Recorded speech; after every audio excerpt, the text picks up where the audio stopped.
Hi, everybody. Time for a quick look inside Vancouver Public Schools. I'm Nick Vole. Today was day 2 of the iPad pickup program across Vancouver Public Schools, put on by IT staff and district administrators and teachers. It's one of several events and ongoing efforts to get kids ready for online learning. Most elementary sites have finished, but tomorrow it's Anderson, Chinook, Philida, and Walnut Grove's turn. If you missed your opportunity to pick up, alternative events will be set up for next week. And as I mentioned, all of these pickups have been set up and executed by district IT staff, school administrators, and teachers. And joining me now from the district's ITS team is Zach Desjarlais. Zach, thanks for taking the time today. Of course. Excited to share. So how are the iPad handouts going at the schools, getting the devices back in the hands of those 3rd through 5th graders? Yeah, so this week, our team tackled the challenge of getting devices out to 3rd and 4th grade students. So typically, 3rd and 4th grade iPads, they're in a one-to-one world. So those students have a device that they use throughout the week, but it stays at school. So it's a matter of putting together a program and a process for those students or families to come in and get those devices that they're used to using on a daily or weekly basis. On top of that, though, we're also deploying devices that, our 5th grade iPads do go home. So they're in a one-to-one world where those iPads do go home. But, the last day we had school, maybe you were absent, maybe you forgot it, whatever the reason might be. This is an opportunity for those students to come in and get the device they're used to working with as well. And then kind of the last population that we're really trying to focus on is our kind of special services, special needs group. A lot of those students, and that might even be down to a K, 1st or 2nd level, use the device on a daily basis for maybe something like communication. And this is a good opportunity for those families to come in and get that device for those students as well. I see. So what does it look like out of your school sites? How is this working for parents and families? Yeah. So we try to make it as simple as possible. Probably the biggest barrier to our families is they have to come in and pick it up. However, we have a pretty high rate right now of parents coming in and doing so. So a parent comes, they'll give the school their teacher and student name. Someone else runs and gets the device from the cart that's near the front office or in the drive pickup line, and brings it out to the parent. The parent signs a responsible use policy, and that responsible use policy just kind of covers some basics of do's and don'ts about using the device at home, and then essentially the device goes home and is ready to go. The great thing about the 3rd and 4th grade is they're used to using them in the classroom, so they're up and running right away. It'll be a little bit different when we head into the kindergarten 1st and 2nd level, because they're not used to having a device every day, Sure. or even on a weekly basis for that matter. I will say, though, I've been at probably a dozen schools the last 2 days as they're handing out devices, and it's I even texted this to somebody today. It's really refreshing to see the positivity from our staff. They are very excited to see our kids, to see each other, and most of them are volunteering to help this process move along quickly. And it's really positive. Positive interactions between the staff and the parents, staff and the kids. When the kids are there, a lot of times they're in the car, but the 4th grade teacher will come over and say hello, and just be able to see someone you are, especially in this time, someone you are familiar with on a day-to-day basis, cared for you, worked with you. I feel blessed. In the about a dozen schools that I went to today, I saw that in every single one of them. That's incredible. Yeah, it's not just IT department personnel handing these out, teachers volunteering to come in and, say hi, help out. Yeah, Nick, that's a really good point. I think we've had an incredible partnership with different departments across the district. Our VEA members, our teachers, were more than willing to jump in and help out. Our admin, so across the district, is spring break, right? But they're all in helping get this done. And then various other departments, communication,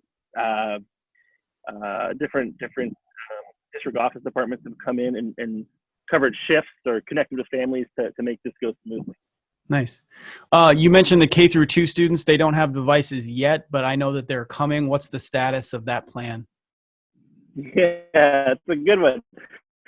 So we have been doing a pilot in kindergarten through second grade the past, gosh, I don't know now, 4 months, 5 months almost. And that was really designed to be almost like a one to, or I'm sorry, about a 6 iPads in a classroom room. So about almost a 1-to-4 model, kind of a shared communal device. And now with this current state of the challenge and an opportunity to do remote learning, um, we had the opportunity to order enough iPads to cover 1-to-1 in K first and second.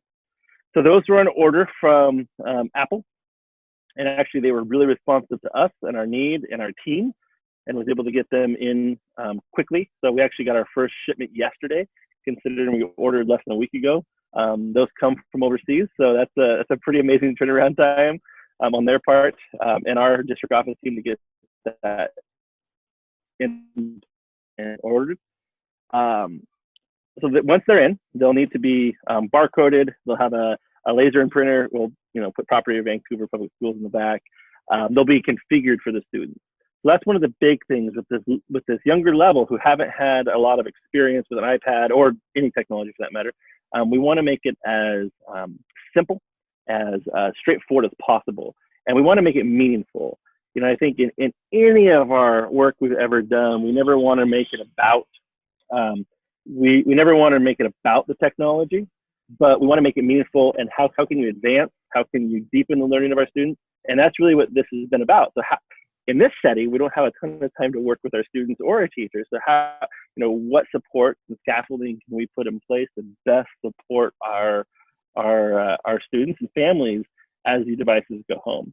So one of the biggest things is how many barriers can we remove at the same time while keeping it as safe as possible for those K2 learners to engage with their teacher, class, and content during this remote learning time. It's kind of an amazing thing when you Yeah. think about the district over the last several years with the tech levy that voters passed, and also the investment the district has made in online learning and devices to be able now in this emergency situation to still continue learning. And it's not like it's completely reinventing the wheel because we already have these things in place. Yeah, that's a really good point. I think you look across the state, across the nation, we're in a pretty good spot. We're not 100% capacity in a one-to-one world yet. We're getting there now.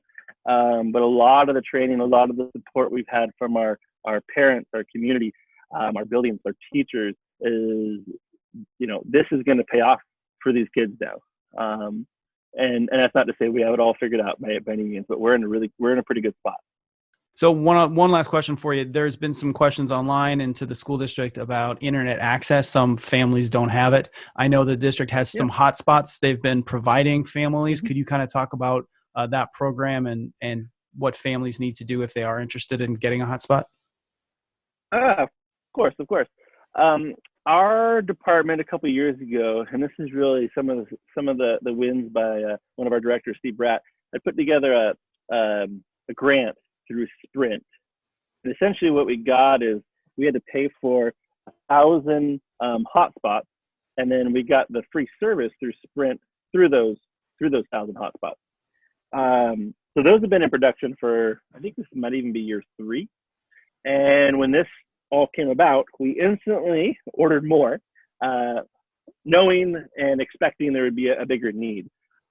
We've done a number of surveys over the last 6 years to try to determine exactly what the need is. And we're somewhere around 90% have access at home, through our surveys. And that's give and take each year. It ebbs and flows a little bit, So really when we're trying to close that gap of about 10%, 8%, 12% year by year, it changes every, just a little bit. We're, again, in a good spot there. So even this week, as our 3rd and 4th grade students came, if they didn't already have a hotspot at home because they didn't have connectivity, they were able to check one out there at the checkout or iPad pickup. We will most likely get into a spot, I'm not sure where exactly the numbers are right now, where there may be a slight waiting list. We did order another 250 units, and we ordered those early on when we saw this coming. But those are when those come in. If there's any family that didn't receive them during this checkout, we can get those out to those families. So. And can they contact their school to get those, or how would someone go about getting on the waiting list?